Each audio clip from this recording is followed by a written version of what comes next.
We know that compass directions don't change, but how does Feng Shui affect those living in the Southern Hemisphere differently than those living in the Northern Hemisphere? Feng Shui literally translates to wind and water. Does the amount of land versus water mass affect how we find balance in our homes? What about the gravitational pull of the Earth's magnetic field? How does that affect Feng Shui according to where we live in the world? Hello everyone, I'm Julie, and in today's video, we'll be discussing the key differences between Feng Shui for the Southern Hemisphere and the Northern Hemisphere. I'll talk about the key differences that directly affect your Feng Shui practice and how those living in the Southern Hemisphere can make certain adjustments for a happier, healthier, and more harmonious life.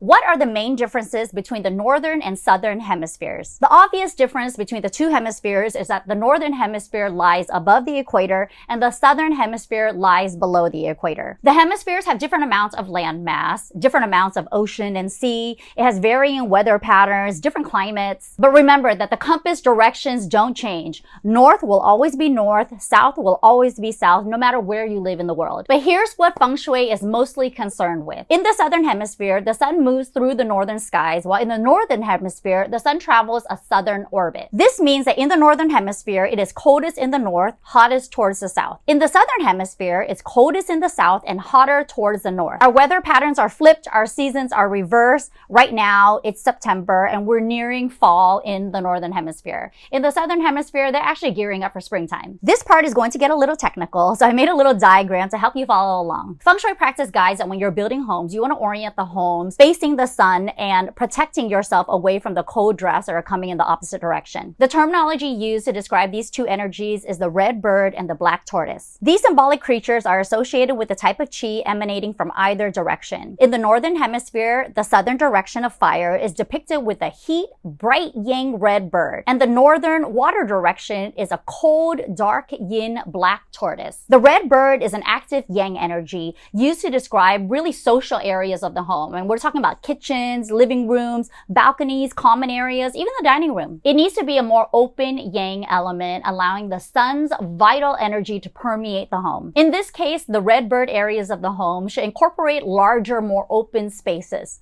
This does not mean that your home has to be open concept. I mean, if it is open concept in the yang areas of the home, that's great. If it's not, it's alright. So the opposite direction of the red bird is the black tortoise. The black tortoise is located in the northern sector of the home in the Northern Hemisphere and in the southern sector of the home for Southern Hemispheres. The Feng Shui principles guide us to help soften these areas, kind of isolate these zones by closing them up or even minimizing openings. You can place rooms like the bedrooms, storage areas, even bathrooms in these areas. Remember that you want to minimize the amount of openings. So maybe less windows, smaller windows, no windows at all in the storage areas. By placing yin areas in yin sectors of the home, you are further optimizing Feng Shui principles as they originally intended. So imagine if you made no adjustments at all. The red bird would end up at the coldest location and the sun would actually be in the black tortoise. This would not be following the Feng Shui principles that ancient guides and masters have clearly defined, with yang being the sunny side of the home and yin being the shadier side of the home. The ultimate goal of Feng Shui is to help you achieve balance in the home and to use elements and understand seasonal changes in a way where it helps benefit our environment. When introducing the 4 main directions to your location, I want you to start by pulling up the compass app on your smartphone. If you don't have the compass app, I mean, of course, a regular old compass will do, but that is the first step when we are trying to overlay a Bagua map onto our home and space. Remember that north, south, east, and west are fixed points that are also fixed geographically no matter where we live in the world. But there are seasonal changes and changing equinoxes to account for in Feng Shui. Now here's how you adjust the Bagua map if you live in the Southern Hemisphere.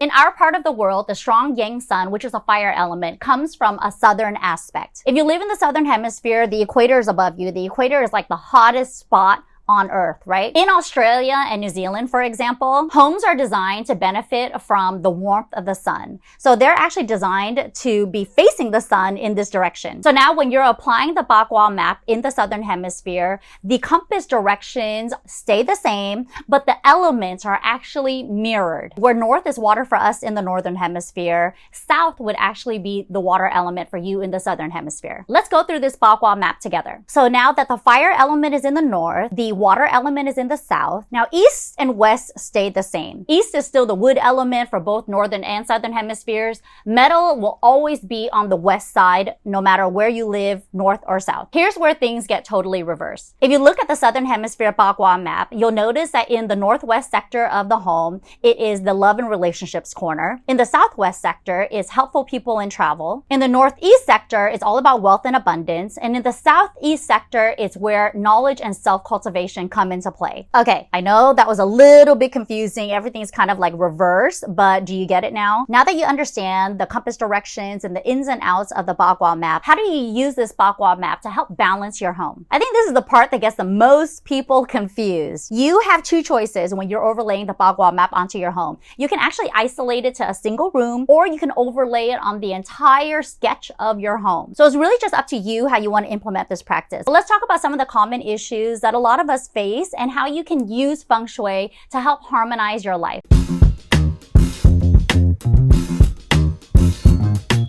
If you have a career setback of some kind, or maybe you're a college student who just graduated and you're trying to find your way, you can amplify the career and life path sector of your home with blues and blacks. This would be the north sector for the northern hemisphere and the south sector for the southern hemisphere. What if you have marriage problems? Or maybe you're a single who's looking for a forever partner. This is where you should isolate the love and relationships corner of your home on the Bagua map. You can decorate it using colors of pinks and reds. Maybe those saturated hues are just not your jam. Try terracotta hues or more organic earth elements. This will be the southwest corner of your home or room in the northern hemisphere and the northwest corner of the home if you're living in the southern hemisphere. With the love and relationships corner, it's not just about the colors. You also want to use images that depict couples. It could be like a picture of like really cute lovebirds, like in love, chirping. Maybe it's like a little heart. You could also put up pictures or paintings of photos of couples in love. Basically, the type of feeling or the type of relationship that you want to manifest for your life, that's what you should be thinking of. Remember that Feng Shui is all about symbolism. Feng Shui loves to find symbols, loves to interpret them in a way that speaks to you in your home. But what if you have kids and they're struggling in school or life? The creativity and children's sector really benefits from celebrating our children. You might want to put up their accolades like awards or trophies. This is in the metal sector of our home, which is the west side of our home for both the northern and southern hemisphere. So if you're trying to amplify that west sector of the home, it's all about metals. We're talking about children and creativity, right? Let's say you have photos of your children. You can place them in metal frames. You could also use frames that are white or silver. So you could amplify the element, which is metal, or you could use the colors that are associated with that sector of the Bagua map. Just remember that the more symbolic imagery you place in the sector in which you want to amplify, the more positive energy you'll manifest back into your life and home. Feng Shui actually mirrors a lot of what the law of attraction promotes. And if you couple that with like the common sense design principles of just really good interior design, I mean, Feng Shui is going to become a cinch to you in no time at all. Remember that rigid principles don't always apply. Feng Shui is just something you feel. One of the most common questions that I get asked when it comes to my own personal Feng Shui practice is like, where do you even begin?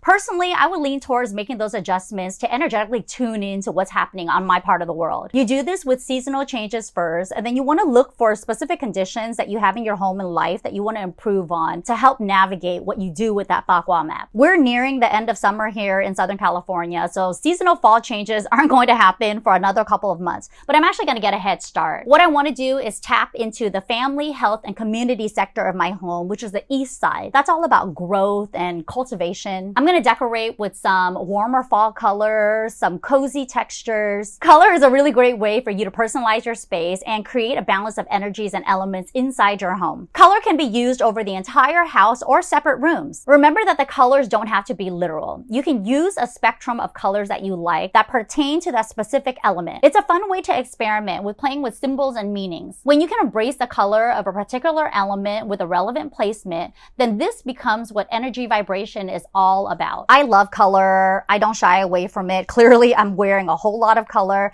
It might be a cultural thing. I grew up surrounded by so much vibrant color, saturated colors in food, in costumes, in monuments, in buildings. I also grew up in Southern California for most of my life, so we get year-round sun here, which means everything always looks bright. It always looks vibrant. There's a very pure energy that you draw from the sun. Sometimes it's like too much sun for me. I mean, when you get as much light as we do, you kind of crave the gloom and the cold sometimes too. I stand behind the psychology of color and how much it affects interior design. And a lot of these principles carry the exact same weight in Feng Shui. It's just a matter of aligning your personal vibrations with the energy of your surroundings. Creating a vibrant, harmonious life for you and your family has so much to do with how you understand what's personally right for you. And of course, what fits the geographical rhythm of your environment and surroundings. It's pop quiz time. I'm going to be quizzing you on the knowledge that I dropped today. I'm not sure you learned anything, but this is a really good refresher on today's video, no matter where you live in the world. Let's get into it. Number 1, which country does not fall in the Southern Hemisphere? A, Bolivia, B, Bulgaria, C, New Zealand, D, Argentina. The correct answer is Bulgaria. I mean, I had to look this up. Actually, some parts of New Zealand reside in the Eastern Hemisphere as well. Did you know that? What does the red tortoise represent in Feng Shui? A, a fire element, B, a water element, C, a metal element, or D, a wood element. For those who screamed out trick question, I mean, you know me too well, that is a trick question. There's no such thing as a red tortoise in Feng Shui. It's actually a red bird, and that represents a yang fire element. Yang fire elements are used to describe like open area spaces in your home, like common areas like the kitchen, the living room, the dining room, balconies, like that. Third question. If you live in the Southern Hemisphere, which compass direction is the best spot for a kitchen? A, north, B, south, C, east, or D, west?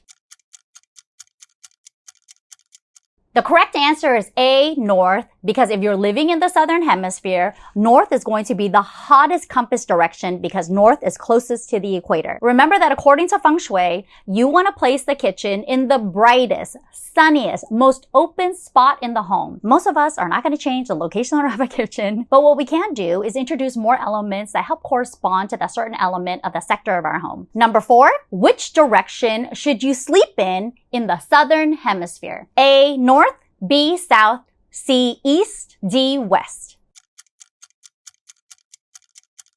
I didn't talk about it in this video, but if you are an avid Feng Shui follower, you've seen some of my videos, you'll know that if you live in the Northern Hemisphere, your head should not be directed north.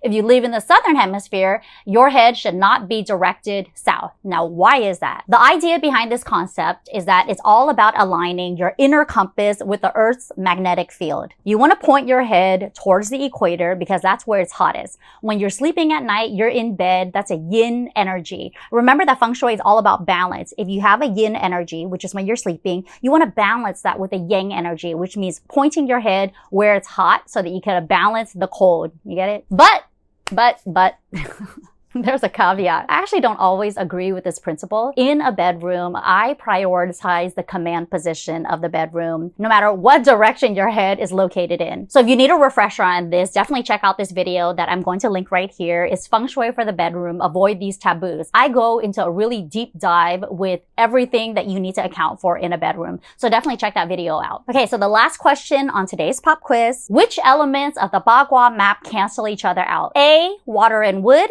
B, wood and fire, C, fire and earth, D, earth and metal, E, metal and water, or F, water and fire. The correct answer is F. Water and fire. Now, why is this? So water destroys fire. So it's actually really bad Feng Shui to have these elements either next to each other or directly opposite one another. Why does this matter to you? Now, some sectors in your home, like a kitchen, have fixed elements and conditions that you just can't change. You need to know what to place in that sector to help amplify the elements, especially when you have two elements that are canceling each other out. For instance, if you're in the kitchen and you have a stove that's placed directly across from water, of course, the water and the fire element is going to directly cancel each other out. Now, Now, what if this kitchen were located on the west sector of the home? The west sector of the home is all about metal. It's great if you have that condition because obviously metal is stainless steel. You have a lot of stainless steel elements in the kitchen. That's going to be perfect. Now, if you don't have that element in the kitchen, but you have water and fire that are directly across from each other, you can also place like a metal pendant lamp in the middle. You can place a metal vase in the middle. Introducing another element into your Feng Shui practice that corresponds to that element on the Bagua map will help further amplify that sector in your home, creating a more auspicious environment for Qi to meander around and permeate the home, which is ultimately what we all want. So how did you do on today's quiz? All wrong? All right? Oh my gosh, have I not taught you anything? To summarize today's video on the key differences between the Northern Hemisphere and the Southern Hemisphere, we always want to talk about the Bagua map. The 8 principal zones on the Bagua map each has a reference to a part of your personality or an element or a dedicated color. Once you combine the 5 elements of fire, earth, metal, water, and wood together along with a central core of yin and yang will help provide the tools you need to bring more harmony and balance to your environment. The secret ingredient in all of this Feng Shui hoopla, is just finding the right combination. And the best part about Feng Shui is that nothing is permanent. Life evolves, we evolve, our conditions change, our needs change. Our homes can reflect these needs to help support us. And remember that Feng Shui is all about a feeling. It's how you feel in your space combined with the practice of mindfulness. Learn to trust yourself, listen to the changing rhythms of your environment. I hope this video helped everyone living in the Southern Hemisphere to apply Feng Shui principles to the Bagua maps in their home. Now for those living in the Northern Hemisphere, now you might have a better understanding of why we orient our homes the way we do. If you need a quick refresher on understanding the Bagua map and how to overlay it into your home or certain rooms in your house, definitely check out this video that I'm going to link right here. It's understanding the Bagua map, how to use Feng Shui in your living room. There's lots of tips on how you lay out your space according to the compass directions, how to use color, how to amplify each element. But up next, I actually do want to share that we have Feng Shui for college students, everyone. What to do when you're living with roommates who are all up in your grill. Tune in next week to find out how to zone them out or simply get them all zenned up and aligned to your master Feng Shui plan. They won't know what hit them. If you like this type of content and you love everything Feng Shui on the channel, make sure to like, comment, and subscribe. Thank you for watching, everyone. See you next time.